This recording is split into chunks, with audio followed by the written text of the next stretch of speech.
con la masacre de Margarita Belén, ocurrida en diciembre de 1976, con el resultado de 22 muertes por fusilamiento.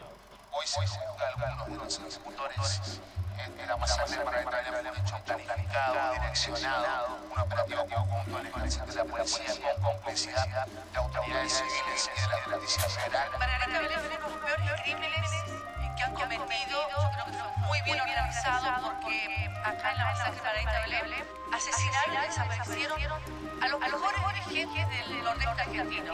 Creemos que hoy comienza a romperse el cerco de impunidad, pero falta mucho para que podamos decir aún si fueran condenados que acá se hace justicia. Nos falta conocer la totalidad de las víctimas, la totalidad de las personas responsables, cómplices y por supuesto el destino final de quienes hasta hoy permanecen como desaparecidos, que en realidad es el dolor más grande que nos queda. Las mujeres somos partícipes necesarias y muchas veces silenciadas en las luchas históricas.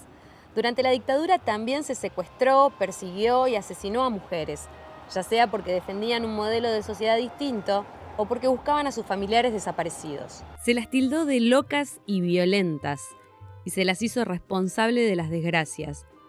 Todavía hoy, a la mujer que defiende su libertad, que alza su voz, que plantea una forma disidente de vida, se la juzga duramente. Las mujeres ya habían tomado el espacio público en algunos sentidos, ya votaban, por ejemplo, con respecto a la década del 30 y 40.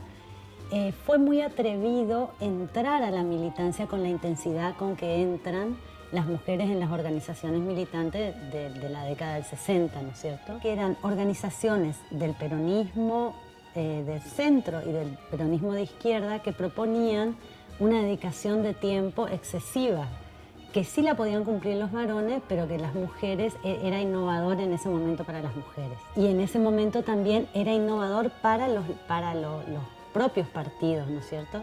Tener mujeres con relativo poder, porque nunca fueron organizaciones ni democráticas ni igualitarias.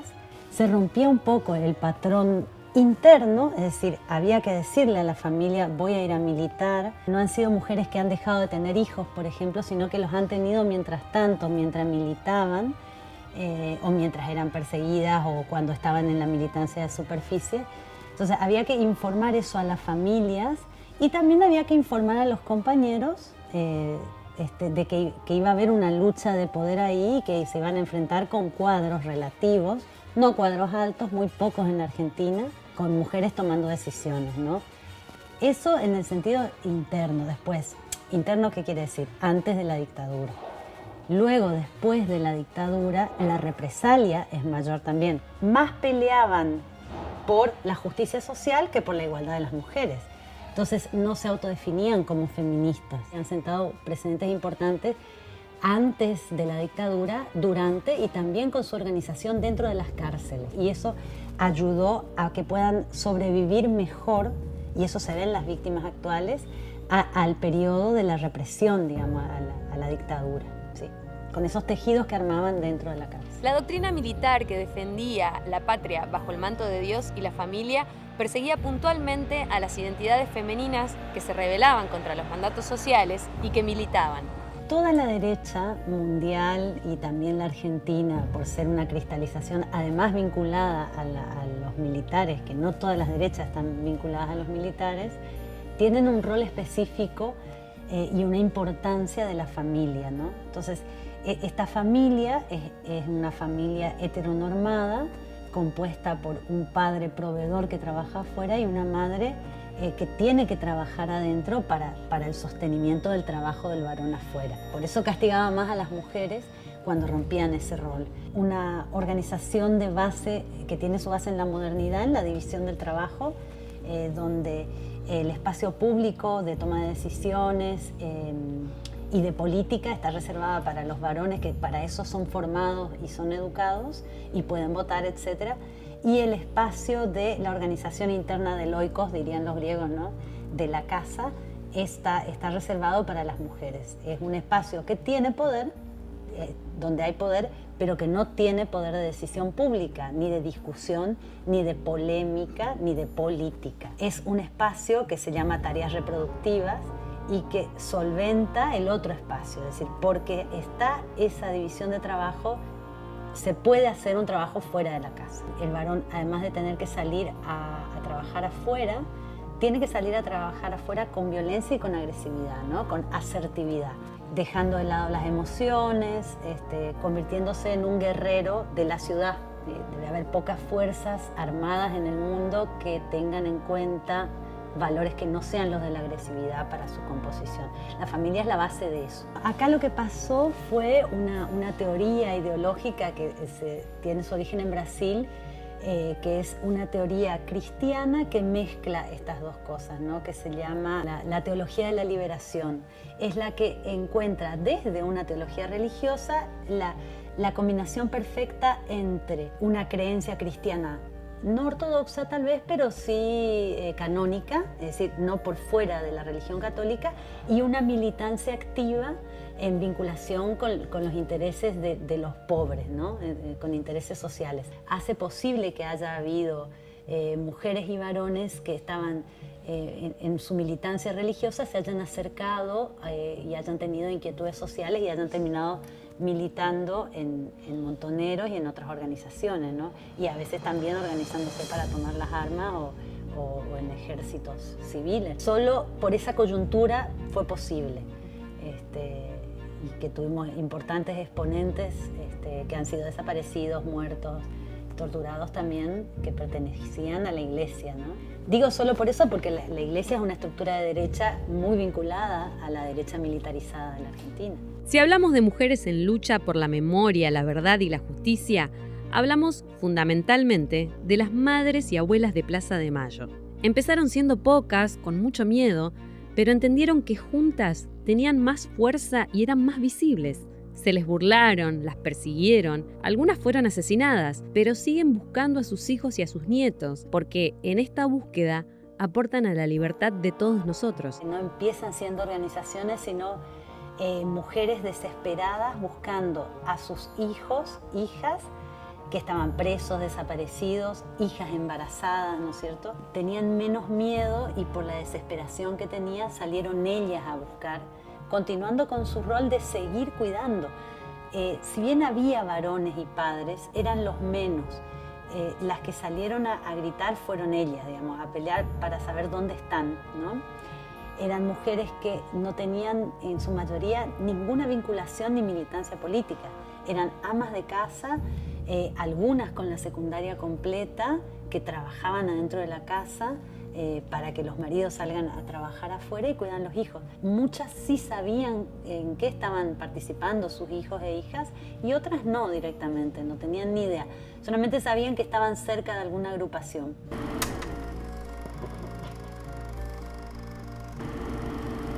Y llama la atención cómo es lo femenino, es la fuerza femenina quien organizada. Creo que nace la necesidad de la búsqueda a partir del dolor y a partir de la necesidad de hacer un duelo de dónde están esos cuerpos que no se encuentran, ¿no? Yo tuve la oportunidad de hablar, me acuerdo, con la madre de Marita Verón, con Susana Trimarco, y me contaba ella que el esposo no resistía la ausencia de la hija y no resistía la angustia que le provocaba esa búsqueda. No tenía esa fortaleza para ir a golpear la puerta de las instituciones. Se terminó enfermando, se divorciaron, lo acompañó ella hasta el momento y falleció. Falleció de tristeza, digamos, enfermo, pero tenía una angustia por lo que había pasado a su hija. Se enfrentaron a dictadores, a asesinos, a violadores, pidiendo para saber dónde estaban sus hijos y los bebés de sus hijas, ¿no es cierto? Sin ninguna organización, hablando, primero conociéndose y armándose entre ellas. Muchas de ellas peleadas con las amistades de la familia porque había mucho miedo. Entonces, cuando salían a militar y a pedir para saber dónde estaban sus hijas e hijos, su red de contención se rompía un poco porque se dividían las aguas entre quienes estaban con ellas ayudándolas y entre quienes tenían miedo y dejaban de saludarlas o cruzaban la vereda. Con ideología, tal vez sin partido, pero con mucha ideología, con una ideología que empieza con el cuidado de los hijos. Es una continuación. No es para ofenderse, ¿no? Seguían cuidando sus hijos, ¿no? Seguían haciéndose cargo de eso. pero lo hicieron en los lugares, en los campos de batalla más hostiles, ¿no? Y han desaparecido muchas por eso también. La historia de madres y la historia de abuelas creo que es más que una bandera, más que un pañuelo, es un hito en la historia de las luchas de las mujeres, de las convicciones de las mujeres, de la fortaleza de las mujeres, pero además de la organización de las mujeres. La inexistencia de diferencias o la gestión de las diferencias, y aún a pesar de las diferencias, el objetivo mayor, que en el caso de las madres y de las abuelas fue la búsqueda, y en el caso del colectivo de las mujeres como situación macro, creo que es la búsqueda de objetivos de la equidad de género, ¿no? La historia de las madres creo que atraviesa los movimientos colectivos en Argentina. Estas mujeres organizadas empezaron una de las tareas más importantes que tenían era contar afuera del país lo que estaba pasando en el país. A algunos medios como el Buenos Aires Herald, a organizaciones que empezaban a formarse como Amnistía Internacional o la Cruz Roja, empezaron a pedir ayuda con los pocos contactos que tenían porque eran de distintas clases sociales. En ese pedir ayuda, estos grupos se van consolidando y conformando ideológicamente también y formándose y creciendo, ¿no? Entonces, conociendo otras causas en todo el mundo, formándose para otras reivindicaciones, pero eso viene anexado, viene después, viene en la década del 80, ¿no? Cuando termina la dictadura. No fueron mujeres que fueron a la universidad y tenían esta formación previamente. Cuando se van poniendo en contacto con otros organismos internacionales es cuando empiezan a tomar otras conciencias, ¿no? Que cambiaron su conciencia de base. Entonces ahí es que se empiezan a vincular con otras causas. Por supuesto, pidiendo la aparición de los bebés que fueron secuestrados y apropiados por otra familia, eso es lo principal, que hasta el día de hoy hay una cantidad de identidades todavía extraviadas, ¿no es cierto? Que ya son grandes, somos grandes ya todos, ya hay mayores de 30 años, de 40 incluso, pero esa lucha está vigente todavía. A Ale lo desaparecen el 17 de junio de 1975. Esta poesía está fechada el 13 de enero del 75. Por eso Alejandro sabía que le podía pasar algo desde ya, ¿no? Y dice así: si la muerte me sorprende lejos de tu vientre, porque para vos los tres seguimos en él, si me sorprende lejos de tus caricias que tanto me hacen falta, si la muerte me abrazara fuerte como recompensa por haber querido la libertad, y tus abrazos entonces solo envuelvan recuerdos, llantos y consejos que no quise seguir, quisiera decirte, mamá, que parte de lo que fui lo vas a encontrar en mis compañeros. La cita de control, la última, se la llevaron ellos, los caídos, nuestros caídos, mi control. Nuestro control está en el cielo y nos está esperando. Si la muerte me sorprende de esta forma tan amarga pero honesta, si no me da tiempo a un último grito desesperado y sincero, dejaré el último aliento para decir te quiero. Sí, en Chaco lo que tuvimos fue la recuperación, en todo caso, de aquellos hijos que estaban, dos si no me equivoco, estaban desaparecidos y que pudieron reencontrarse. Uno fue maravilloso porque ni siquiera se conocía de que la compañera había estado embarazada al momento de su detención. Entonces el dato de la existencia de un bebé apropiado no vino por la denuncia familiar, no vino por la denuncia de la abuela buscando a sus hijos, sino que se dio a través de otra manera, de la búsqueda personal de este nieto recuperado y que encuentra a su familia sin que su familia sepa que él existía, que debió haber existido en todo caso, ¿no? Si las compañeras llegaron a tener conciencia, a conocer o a comprender que sus hijos iban a ser apropiados por los militares, fue una situación de tortura para ellas, de plano. Las mujeres víctimas del terrorismo de Estado también fueron víctimas de la perversión sobre sus cuerpos, en una doble corrección, como militantes y como mujeres. Cuando viene la dictadura en 1976 y son encarceladas, empiezan a recibir un trato, sobre todo antes del encarcelamiento, que es cuando están en contacto con personal masculino, digamos, ¿no? Porque después cuando entran a la cárcel están todas en contacto con personal femenino. El castigo que sobreviene sobre el cuerpo de las mujeres es distinto. ¿Por qué?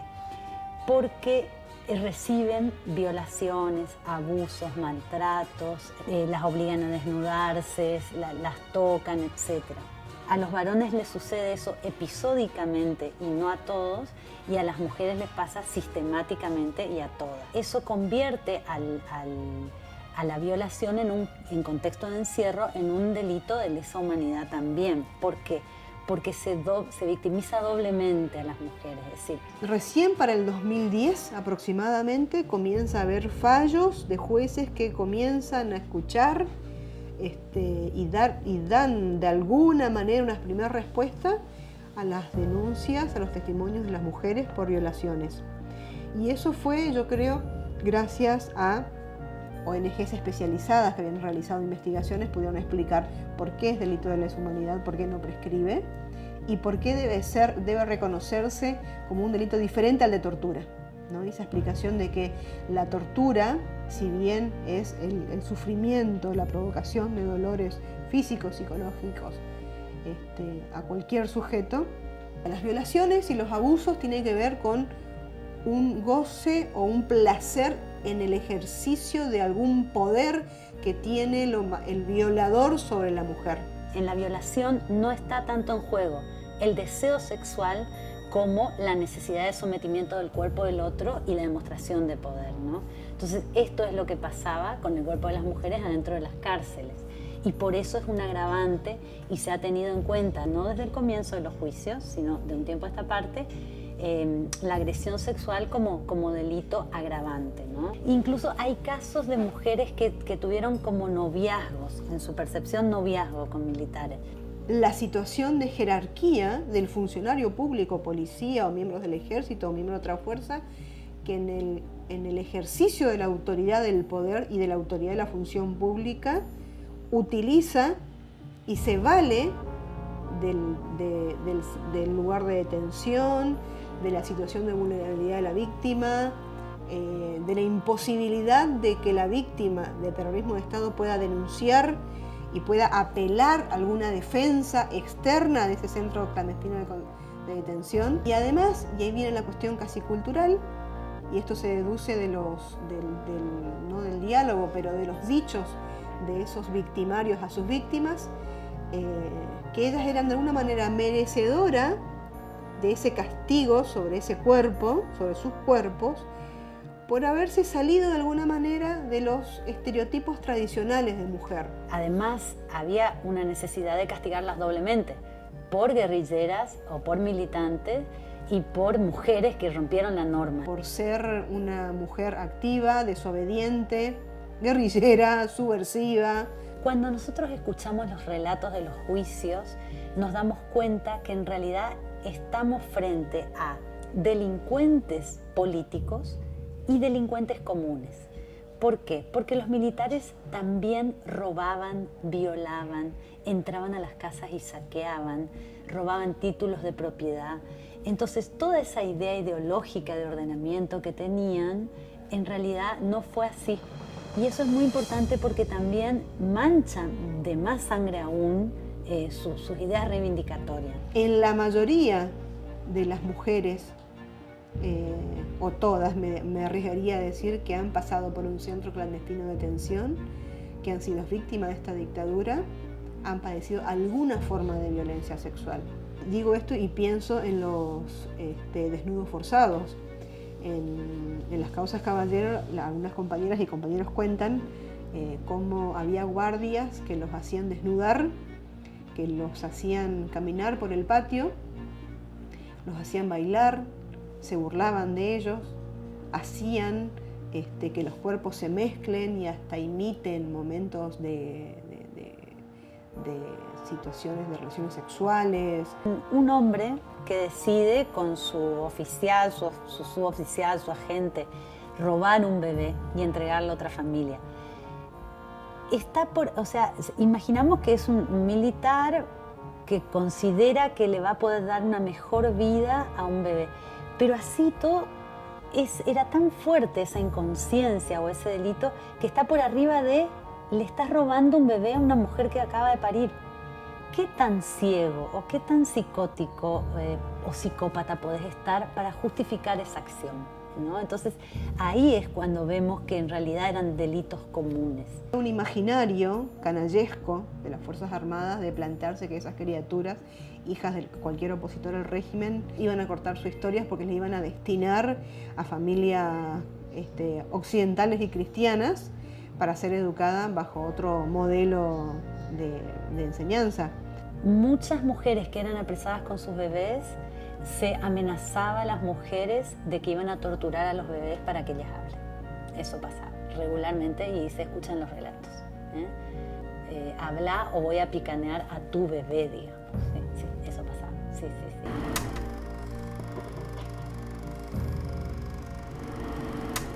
En ese plan, que se lo encontró, digamos, en una de las pocas documentación que existe, que está compuesto de varias directivas para diferentes aspectos de la sociedad, es decir, qué harían con los detenidos, qué harían en el ámbito educativo, qué harían en el ámbito de la salud, en el ámbito de la justicia. Hay un apartado, digamos, que habla de las mujeres y plantean, casi como recomendación para las fuerzas, que estas mujeres subversivas que iban a detener resultaban ser más peligrosas que los hombres y que no había que escucharlas mucho porque tenían una capacidad de seducción y que además eran histéricas. ¿Y por qué nos interesa hablar de la violencia sexual de la mujer? Porque tiene el plus de representar la violencia, el plus del castigo social, porque esa mujer ha salido del rol tradicional de lo que se esperaba una mujer ama de casa, cuidadora de hijos, obediente, disciplinada y sobre todo pasiva, ¿no? La mujer política, la mujer que acompañaba.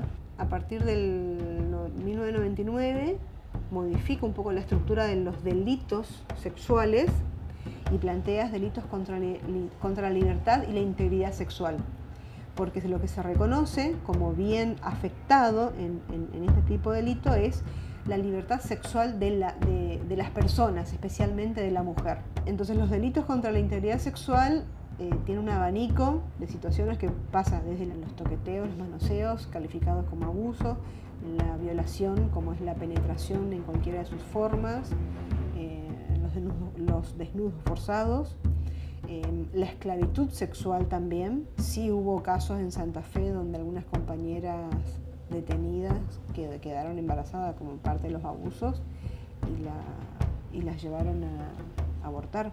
Este es el caso de Silvia Supo, que después de ser testigo y después de declarar contra el juez Brusa en Santa Fe, ella es asesinada en una situación aún rara porque la matan en su comercio dos muchachos que en teoría venían a robar. Las compañeras cuentan de que desde el momento de su detención se le corta la menstruación y vuelven a menstruar mucho tiempo después, algunas inclusive meses después de su libertad. Un dato para evitar quedar embarazadas, ¿no? Después de las violaciones y los abusos. Para aquellas que estando detenidas podían tener el periodo menstrual, ese era un condicionamiento de mayor tortura, porque no tenían higiene, no accedían a ningún elemento para protegerse, para contener, tenían que estar sometidas frente a sus demás compañeros en la propia detención con su periodo menstrual. En los últimos años hemos empezado a hablar de dónde estuvimos las mujeres, qué lugares ocupamos, por ejemplo, y bueno, a mí me parece que es una manera integradora y espectacular de fortalecer la memoria de nuestro pueblo, de nuestra sociedad y por sobre todas las cosas de la juventud. Y los que estamos trabajando acá en las villas entendemos que es muy importante mantener esa memoria porque hay sectores que tratan de ocultar lo que pasó en nuestro país, algo que nos dolió mucho, nos sigue doliendo, que son los 30.000 desaparecidos. Y bueno, en la lucha diaria que estamos llevando creo que es importante poder ir remarcando y recalcando, no solamente en los días y en las fechas determinadas, sino que siempre. Este tiempo nos obliga a retomar nuestra historia y la historia de las mujeres que siempre no es escuchada y no es contada. Qué rol tenían las mujeres en la dictadura, las torturas que sufrieron por ser mujeres, los lugares que se fueron ocupando y las palabras que les fueron negadas, que hasta hoy en día nuestras palabras no son escuchadas por nuestros mismos compañeros de la organización. Tenemos conciencia de lo que es construir memoria y sostener eso, porque nos permite entender qué nos puede pasar, dimensionar qué nos puede pasar y qué podemos hacer también. Que por ahí si estamos siendo atacadas constantemente es porque estamos generando algo que realmente es disruptivo, digamos, que realmente puede transformar esto que está pasando. Tenía creo que 20 años y empecé a organizarme en una organización súper machista que se llama Descamisados. Ya el lenguaje era exclusivo, pero no tenía la conciencia en ese momento. Nos unía el querer o el deseo de la construcción colectiva, el deseo de justicia social, de soberanía económica, de el techo y el trabajo para las compañeras. Pero el gran quiebre fue cuando las pibas empezamos a presionar, porque en la mesa chica las mujeres no teníamos ni voz ni voto, no tomábamos las decisiones respecto a las actividades, respecto a la forma de la orgánica, una orgánica que teníamos que acatar y algo que nosotras no habíamos decidido. Y ese fue uno de el gran quiebre, cuando empezamos a ver que había algo más, que era otro lazo el que queríamos construir horizontal. Nos preguntábamos las actividades, participaban las mujeres del barrio en todas las reuniones, y se fue dando otra manera de construir la militancia. Vamos a ver dónde están. Nos han quitado lo más preciado que puede tener una madre, o su hijo. Angustia porque no sabemos si están enfermos, si tienen frío, si tienen hambre, no sabemos nada. Y desesperación, Señor, porque ya no sabemos a quién recurrir.